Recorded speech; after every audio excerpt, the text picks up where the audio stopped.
Technical difficulties with going live. I'm Justin. Thanks for tuning in tonight. We have a great lineup for you tonight, and so thrilled that you are here taking time on a Friday evening to join us. I want to just let you know, first of all, that this video is live, but you can ask questions. So give us a shout out. Let us know that you're watching, where you're watching from, and if you have any questions for myself or for our guest, Jeffrey, glad to answer those at some point through the show tonight. Also, while you are here, we would love for you to subscribe to our YouTube channel so you're up to date on all of our videos, as well as liking this video. So again, thank you for tuning in tonight. Want to let you know about a new thing we have going on. We have a Facebook group up now. It is for LGBTQ plus only members. We have a lot of members that are joining. Some are out, some are not. It's just a great community for everybody to be able to connect and communicate about the outdoors. Uh, Seeing so many great things happening in this group about connections with fly fishermen and hikers and all these different avenues and giving great resources. So be sure to check that out. Also, our website is another great resource for you. Right now, a lot of us have time in quarantine to be able to be planning our next adventures. You can use our website to do that, checking out some of our blogs, our directory, some fun things like that. We also finally have an item in our store. You guys have been asking for it. So we do have our first t-shirt that is for sale for pre-order. Right now we have a sale going on. It is $23, $5 off through next Friday. So if you get in on that pre-sale, that will be a awesome resource benefit for us to be able to keep continuing what we're doing and hopefully provide some more attire for you in the near future. Next Tuesday, we're going to have our regular LGBT Outdoors Live. Tonight is a special edition. Next week, we are going to have Em and Jane with Adventure. Going to be super excited to talk with them about what it's like to travel through Canada in a bus. And so be sure to check that out. So, have you ever wondered what determination really looks like? So, check this out. When I was 11, my mom was diagnosed with heart failure. She was overweight. When my mom passed away, I think it was probably the hardest on Jeff because they were extremely close. I'm spending all this time in the waiting room, and I see this, a Trail Runner magazine. Is the 100-mile ultra marathon the new marathon? Jeffrey was not athletic as a kid. He wasn't really an outdoor kid. In elementary school, I was the epitome of the chubby, funny best friend. Set in the Rocky Mountains of Colorado, runners face some of the longest and steepest climbs in America with a total elevation gain of over 15,000 feet. And I thought what anyone desperate to lose weight would think. You guys, I should do this. There's a lot of things that can go wrong in a 100-miler. No matter how fit you are, he could get altitude sickness. He could easily pick up an injury. You literally can't breathe. It's really, really cold. I was falling apart, you guys. I had blisters upon blisters. 2 toenails would fall off in the following weeks. Every muscle in my foot was completely shot. My calves were fine. My calves are always fine. They're always good. The scary truth is that people have died while ultra running, and that's terrifying. I think I'm doing this because while she couldn't change her life, I can. All of this was inspired by a quote by Mae West that I have always loved since I was a kid. And Mae West said, "You only live once, but if you do it right, once is enough." I'm just wanting to watch it again already. But from Utah, Jeffrey, thank you so much for joining us tonight. We are so glad that you're here with your fine calves, even though we can't see them right now. Oh my gosh, well, thank you for having me.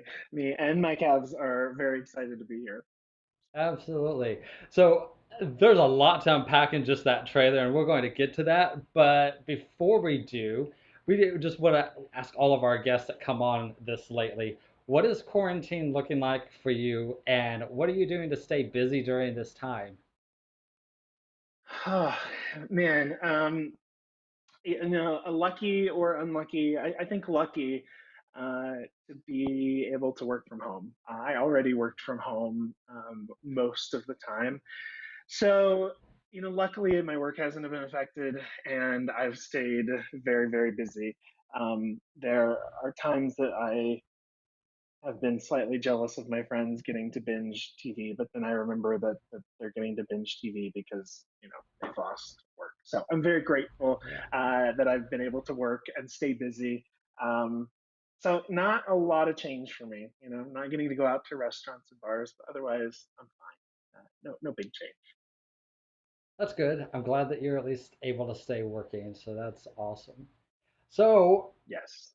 you guys were so kind to give me and my team a sneak peek access to the new documentary, and we loved it. It was incredible. We highly recommend it. Thank you. But let's jump back a little bit into time here and get to know you a little bit better. Tell us a little bit about where you're from, what your life was like growing up as a kid, how you came out, all that kind of stuff. Because I know that that is really for me it's very interesting. I think a lot of people are going to be able to relate to you growing up in a rural area. Um, but I want you to be able to share that and connect, lay a foundation for the documentary, kind of. Yeah, well, I grew up on a pig farm in rural north central Missouri. Uh, was never a very good pig farmer, never a very good farm boy. Um, I love being outside. I realized that as an adult that I spent a ton of time playing outside. But the time I spent outside was, twirling my mom's baton in the front yard, or building roller coasters, or recreating, 1930s musicals in the front yard. So I spent a lot of time outdoors. I just maybe wasn't doing typical farm boy things outdoors. Um, it was relatively easy for me. I was very lucky in that, my family, my friends. Uh, I never had to deal with a lot of, um, feeling like I didn't belong or not being sure who I was, because I always used humor to mask everything. um, I don't remember how old I was when my mom gave me the advice, but and I'll screw it up. But she essentially said that people don't have time to make fun of you if you keep them laughing. And Mm. so that was always my defense mechanism. I just, tried to be the epitome of the chubby, funny best friend. So uh, life for a little ginger gay kid could have been a lot rougher than it was, but I think I was able to disarm a lot of my critics with humor. So I came out to my mom at the age of 17, and it was a fairly easy process. Of course, I was terrified, but it ended up going well. Um, and then my dad, it wasn't until I was, gosh, I think 30 years old. But by that time, uh, it was no secret.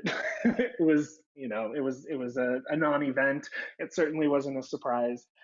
So very lucky, I guess, is the short story. Very, very lucky and fortunate that everyone around me that I cared about, who cared about me, was very open, loving, and supportive. That's definitely not the norm in rural Missouri. So very, very, very grateful that that was my experience. Yeah, and you and I have that in similar similarity that we both grew up in rural Missouri, of all places. Yeah. So I'm so glad that you were able to have that experience and be able to have a family that is as accepting as yours was. Uh, we're going to give a quick shout out to one of our viewers who is watching. to say hi from Belleville, Illinois. We're so glad that you guys are tuning in tonight. Um, we know that when you did this, that there was a lot of training that went involved with it. And that's probably a way understatement. There's so much training that it made me feel like I was losing weight just watching you. But we have a little clip here just showing some of the training that you went through for this ultra marathon. So we're going to take a quick look at this.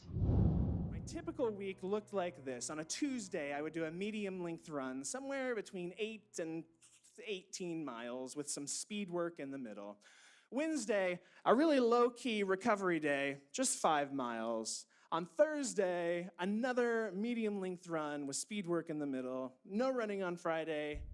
Saturday, long run, usually marathon distance. Sunday, another long run, usually another marathon. At the end, I was averaging just above 70 miles per week. So this seems absolutely crazy to me. I'm glad you did it and was able to.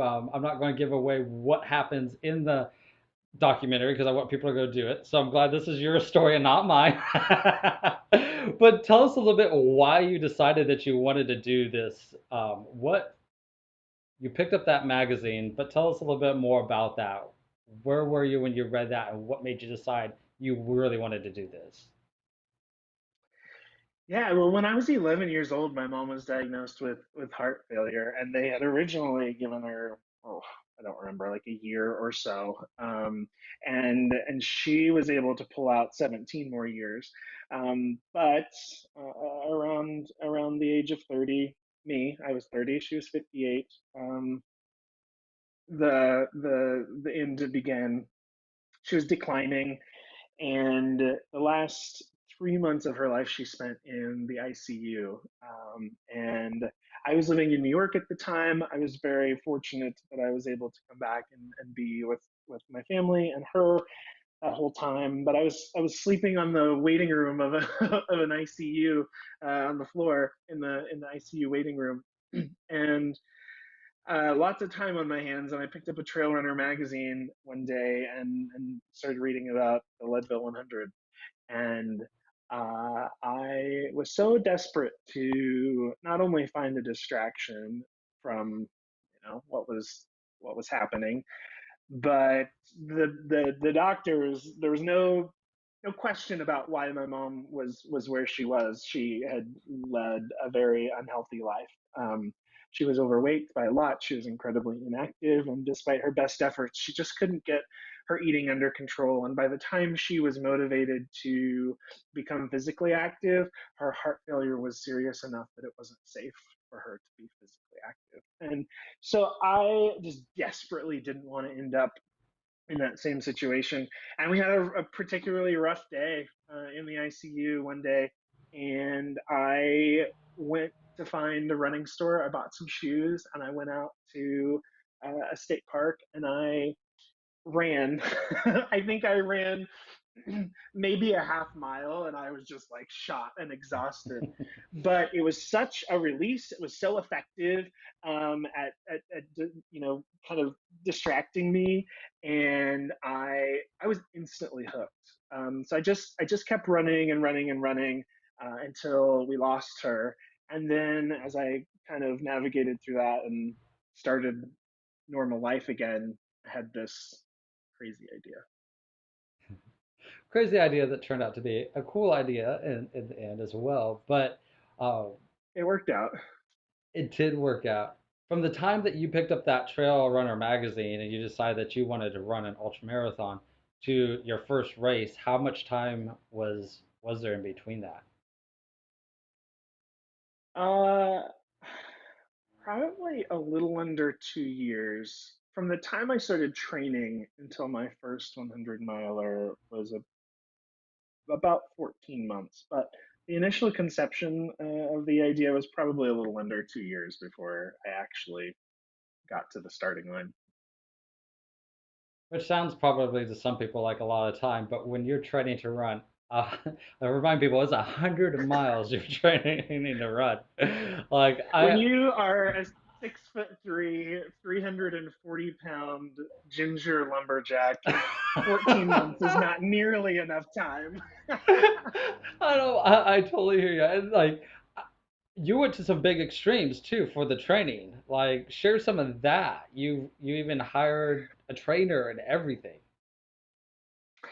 Yeah, well, I knew I couldn't do it by myself. I had no idea what I was doing. I had never been athletic in my life. I had done sports by force, but I didn't enjoy them, and I knew that I needed help. I had no idea what I was doing, so I decided to shoot for the stars, as I tend to do, and I reached out to Ian Sharman, who is literally one of the fastest men in America. Somebody just beat it, but he held the fastest time for a 100-mile ultra marathon for quite some time, something like 12 hours and 30 minutes, I think. And I reached out, and I mean, he's used to training, elite athletes who are constantly winning ultra marathons. And I just reached out. I told him what I wanted to do. I told him about the film project, and he was really excited about it. I joke in the film and say that he hesitated, but he didn't. He was all in. He was immediately excited.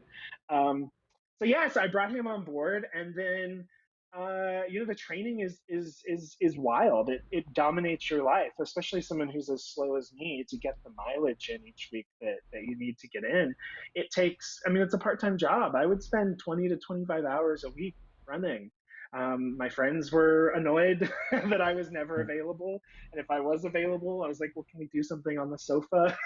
My feet hurt. Um, At what and point? you know, At what go point did ahead. you then start feeling like you were meeting some of the goals that you were going after and started to tell a difference physically? Yeah, I mean, almost immediately. I would say within a month or so of really It's already keeping with a brutal. consistent running It's already schedule. brutal. Um, Like brutal. it like really started to like click for me, and I was feeling really um, like starting to feel like it wasn't miserable to run. Um, but I did have one really pivotal moment. I went to the doctor just for a checkup, just for a normal yearly checkup, get blood work done, and the doctor listened to my heartbeat, and we had talked about the ultra running, so he was aware of it. Because he had noticed that I had lost a lot of weight, and he listened to my heartbeat, and then he moved the stethoscope and listened to my heartbeat again, and then he listened again, and then he said, "Hey, do you mind if I bring someone in?" And I was like, "Oh no, like what's wrong?" Like literally my biggest fear is like, do I already have a heart issue, and has this running caused, a problem?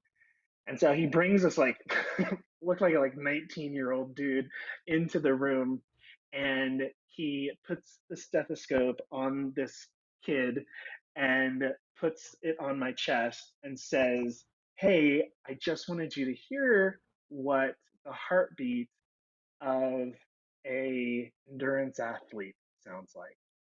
Oh, wow. I just melted. I just was like, "Excuse me, what did you call me?" But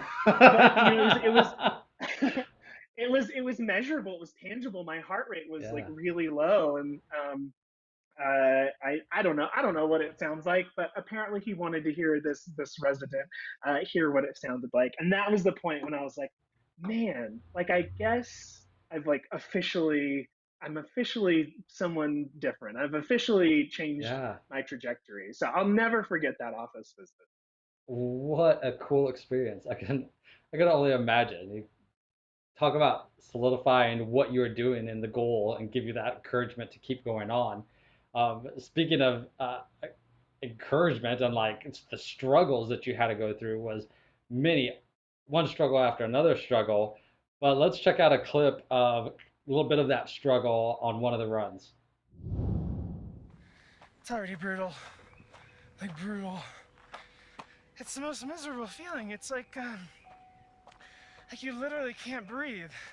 I mean, you can try, but it's like you can't get air, no matter how, no matter how.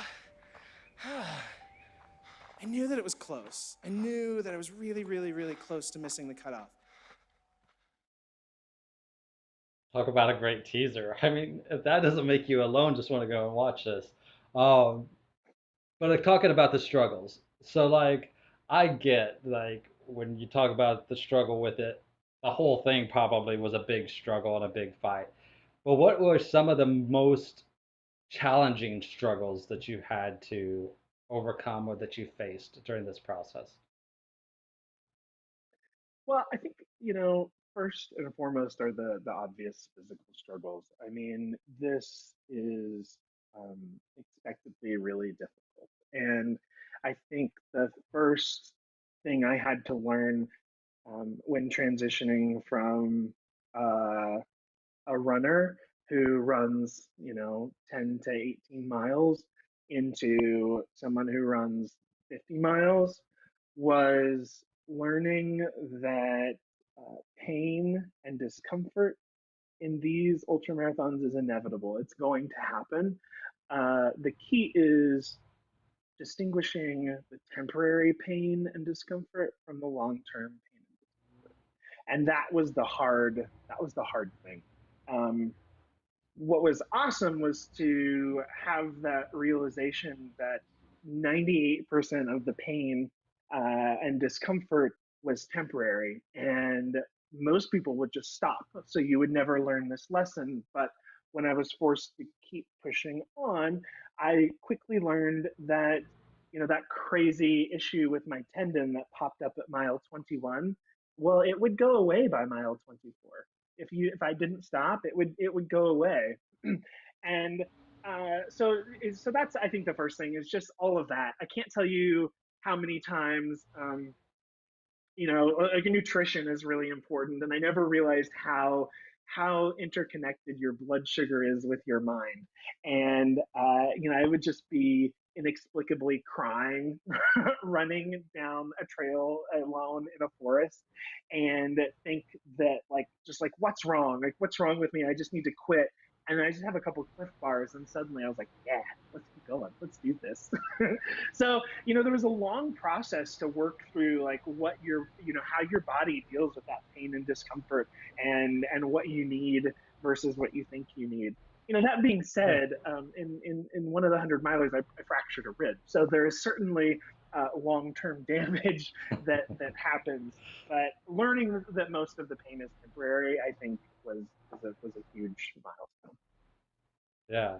As a gay man and part of the LGBTQ community, did you find anybody else on the trails that you were aware of that was a part of the community, or was that even anything that was on your mind? And were there any special challenges that you faced as a gay man doing this? Uh, No, I think number one, I wasn't looking for them because I didn't. I guess I kind of assumed they didn't exist. I'm sure I ran aside many gay, lesbian, queer folk, and never knew it, but it just was Yeah, never something that arose. And I also I never experienced any issues or discrimination or any treatment other than the norm that I could chalk up to me being gay. I don't think it made a difference. And I don't know if that's everyone's experience. I don't lead with that, so sure. maybe that was part of it. But I always felt very welcome everywhere that I was. Ian certainly was. He couldn't have cared less. Yeah, I can't think of a situation where it mattered or made a difference, and I think that's probably why I feel so at home in this community. And that's amazing. And I am actually really glad to hear that. Like a lot of our guests that we have on, we've had a transgender climber and um, gay hikers and different people who have really faced some challenges in different groups. And so to hear like for you, it, as far as we know, people were just accepting and just took you for who you were, and that's great. Um, Well, I think we have to like acknowledge, like I'm a white middle class male. So I sure, think, I acknowledge all of those privileges that, right, like a trans person of color wouldn't enjoy. So, I think it's important to kind of call that out and, yeah. be cognizant of how different my experience is because of those, things I had nothing to do with. Right. Yeah. I mean, I fit in that boat too. And we've got a great friend that's a fly fisherman, and he fits into the same category. And it's like we are privileged, and it's unfortunate though. One thing that we really have been trying to communicate to our fans, our followers, and everybody though is that a lot of times we talk about this community, the LGBTQ plus community, but even inside of that community, there's so much division in there, and we just need to work harder to break down those walls of acceptance of everybody, even within our community, which is really Yeah, and it also should be unfortunate. noted I tend to be semi-oblivious to most things. So, as a kid, I probably got made fun of and just didn't realize it because I was just thinking about Hello Dolly and how I was going to recreate her dress most efficiently. So it could have happened and I just didn't notice it. It's completely plausible. That's funny. Um, while you were doing the ultra marathon, training for it, at some point, maybe I was at the beginning, but at some point you decided that you were going to do a documentary on it and film this. At what point did you decide that you wanted to do that, and why? On top of training to run 100 miles, you decide, yeah, I'm going to film this at the same time. It was kind of a culmination of everything that I wanted to do. I wasn't in a very like a super positive spot. I had worked in musical theater after college. I had been really lucky to do tours of some Broadway shows and had by all accounts like had some really fortunate success. But I was getting a little burnout in theater and I discovered improv and stand up in New York, and I started doing stand up in New York. And stand up in New York is, uh, it's a it's quite an experience. It's cutthroat. It is extremely unsupportive. You go to open mics and it would be only comedians. There would be nobody in the audience other than just comedians. Sometimes you'd have to pay just to go up on stage and tell jokes. Sometimes you'd get booed by fellow comedians. I mean, you can't think of like a more brutal environment. And then I got to the point of starting to perform in clubs and meeting club owners and having to deal with club owners. And, I had come from the theater world where we're really lucky to be protected with the Actors Union.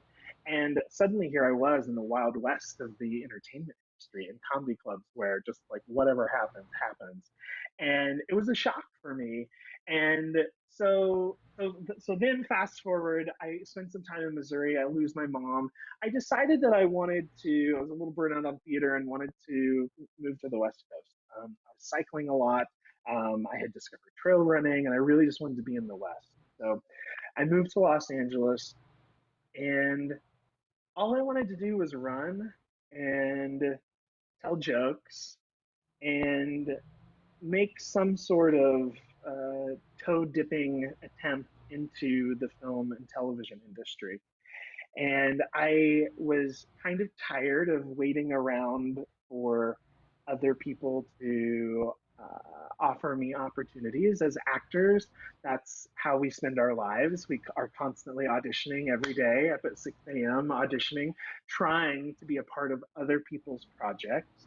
And I told my friend, one of my very best friends, I said, all I want to do is run and tell jokes, and I'm tired of like begging to be a part of other people's projects.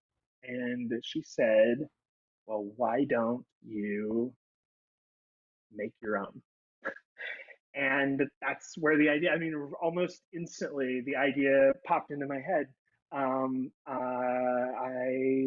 had this crazy idea, like 100 miler. Let's just do it. Let's do it. I instead of waiting for Netflix or someone else to ask me to write my first hour show, why don't I just write it and film it? And why don't we take cameras on the runs? And then why don't we juxtapose those together and create a film? And that's the very long-winded explanation of how we ended up with this film once enough. Very cool. I think that that's awesome that you kind of just took the bull by the horns and ran with that, even though you had so much already on your plate with the training. So that's amazing. And I love the comedy aspect that you're bringing out in this. Like throughout the documentary, you're basically giving kind of a stand-up narrative of this. Let's check out a little bit of a clip from that. I tried wearing a bro, which is a bra for men, but I had to stop wearing that because it was obvious I was wearing a bro. I mean, people could see the indentation in my back fat. They could see the straps anytime I wore a tube top. And it was a dead giveaway anytime I pulled cash out of it.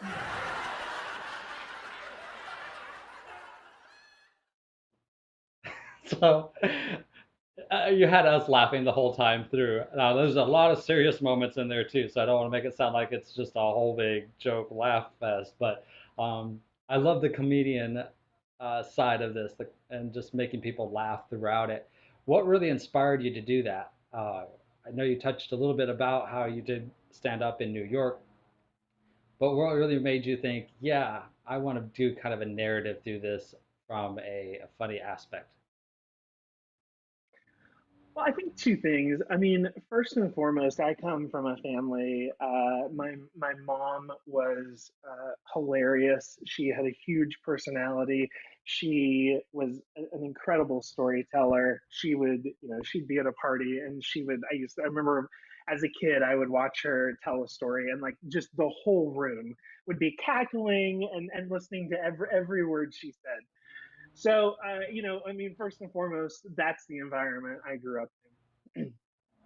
Secondly, as an actor, like all of my favorite plays, I mean, I'm thinking about like The Boys Next Door. I don't know if you know that play, or it was a movie. John Goodman. There's a movie from I think like the 80s or the 70s with John Goodman. Um, it's a story about a group home with some uh, uh, a group home for men with developmental challenges and their capable caretaker. And it is equal parts hilarious and absolutely heartbreaking. And I love to feel.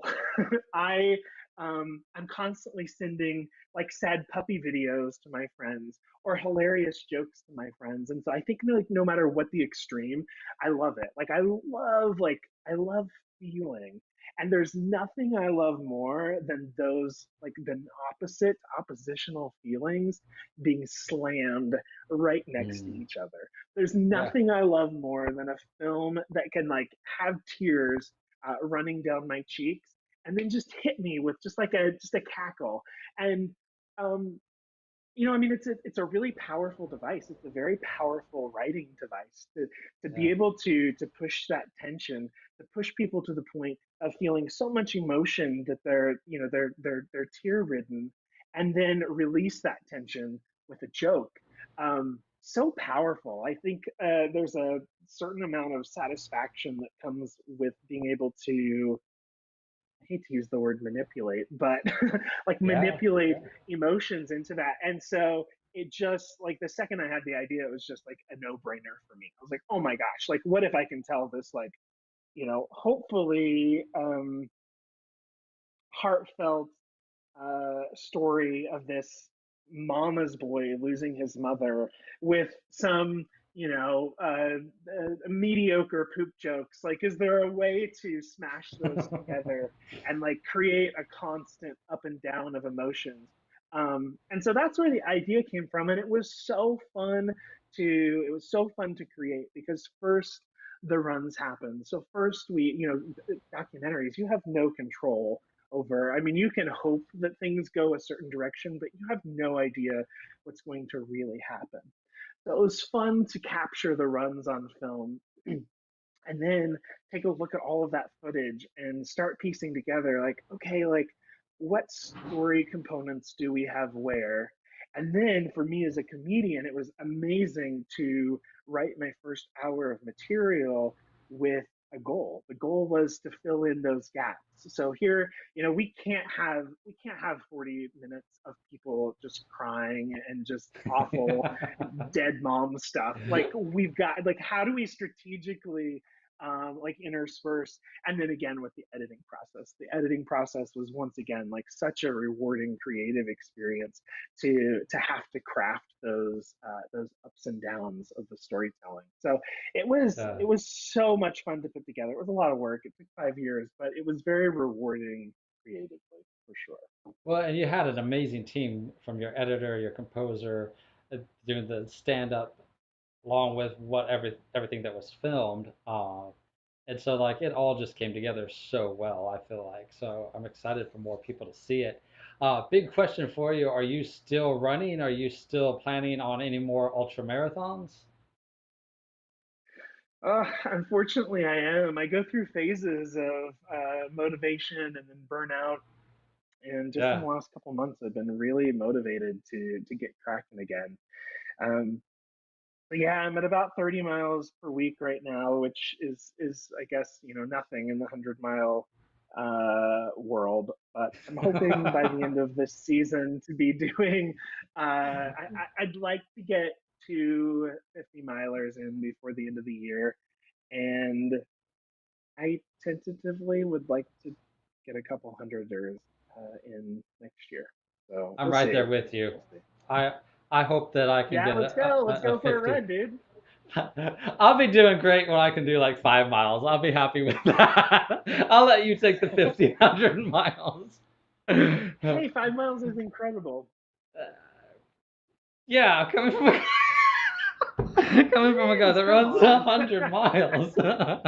No, one time I ran 100 miles. No, 5 miles is incredible. The first time I ran, I don't think I could even make it a half mile. So don't discount your 5 miles. Well, we all got to start somewhere. And if somebody is watching and they're wanting to get started somewhere, like, whether it's for health reasons or whatever the reason is, but they're having trouble with that motivation. I mean, you had a huge motivating factor in your life where your mom was literally dying and you didn't want that to happen to you. But if you could talk to somebody that just needs that encouragement, what would you say to them to be able to take their first steps and get out there and start trying this? Yeah, I think two things. I think number one, I think it's very important to know your why. Why are you doing it? Why do you want to do it?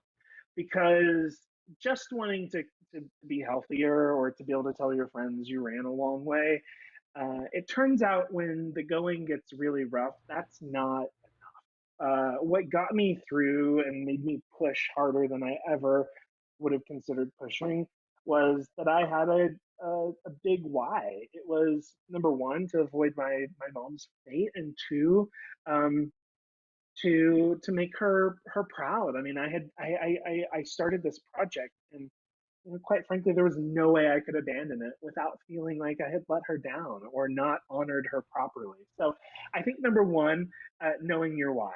I think that's very important. Knowing why you're doing it. Just getting skinny or being cuter usually isn't enough. Like, why are you doing it?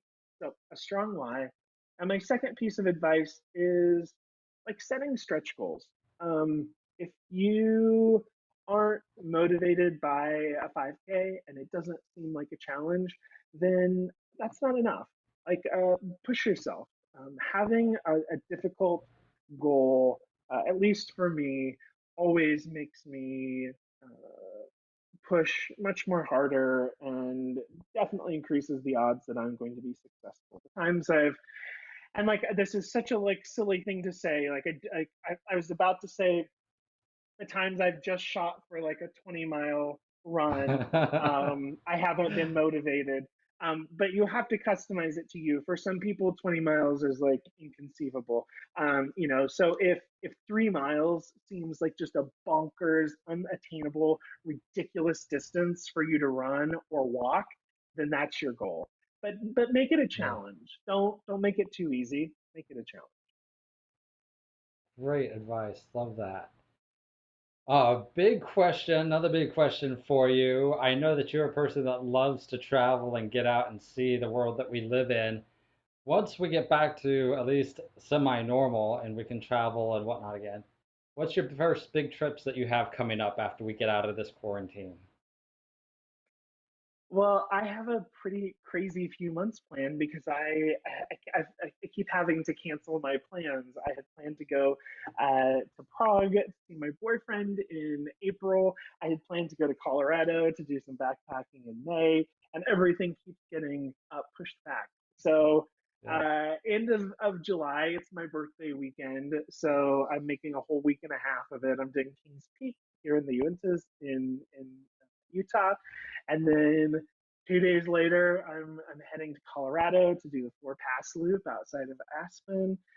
August, I'm going to Prague, and then the pinnacle of my summer, barring any COVID-19 uh, craziness, is Banff. I'm going to Banff in Canada to do a 5 day backpacking trip around Lake Louise.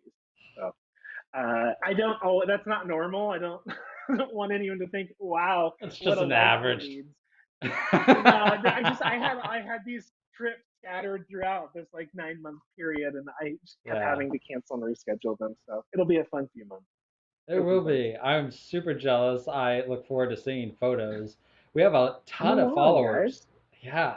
We have a ton of followers in Colorado, actually. So that's really Oh, cool. really?